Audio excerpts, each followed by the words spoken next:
Ano magagawa ko? Eh, ganito na itsura ko. Tanggap ko nga sa sarili kong ganito ko. Sana matanggap din nila ako.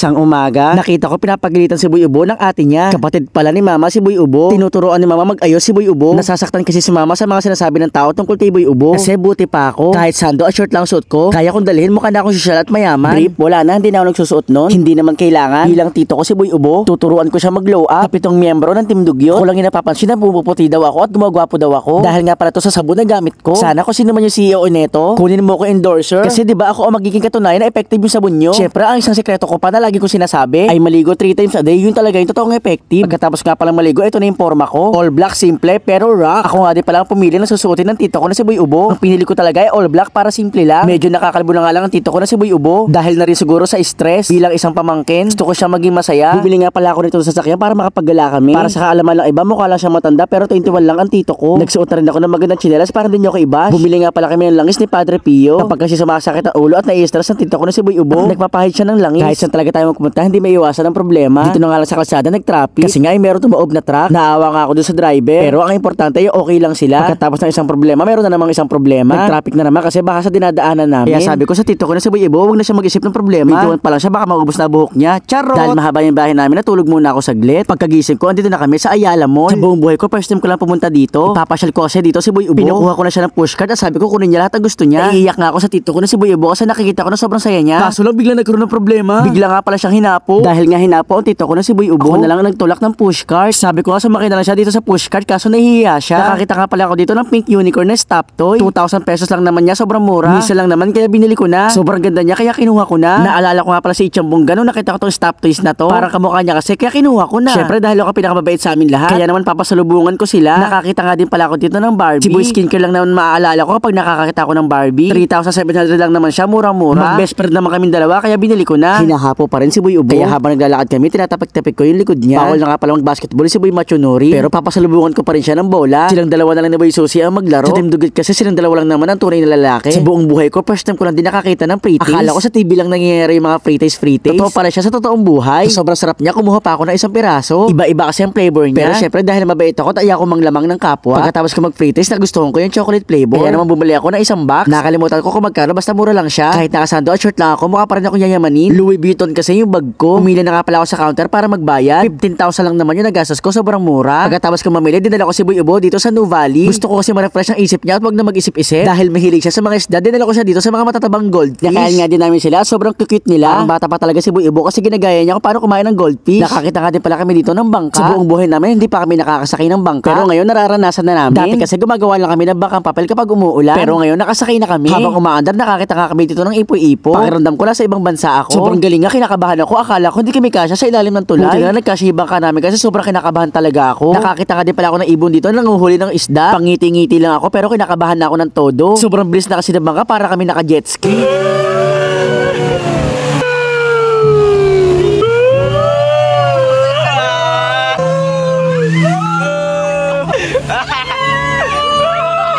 Bibitinin ko muna kayo. Ibalato nyo lang sa amin yung moment na yon. Sobrang saya na experience namin dito sa bangka. Alam niyo ba pagkababa namin, umiiyak si Boy Ubo. Siguro sobrang saya niya sa mga na-experience niya ngayon. Pero wish ko sana magkajowa na siya. Mabait naman si Boy Ubo. Sana makakita na siya ng girl Ubo. Pagkatapos namin magbangka, alam ko nagutom na si Boy Ubo. Kaya naman dito ko talaga siya dinala sa Mang Inasal. Alam niyo ba kahit payat siya, malakas siya kumain. Ako nga isang rice lang pero siya nakalimang extra rice. Grabe, busog na busog nga kami. Pero syempre parang hindi ako mabash. Inaalis ko na yung pagiging dugyot ko. Nag-aaral na ako maging sosyal. Pagkatapos ko kumain, nagpupunas na ako ng tissue. Yeah!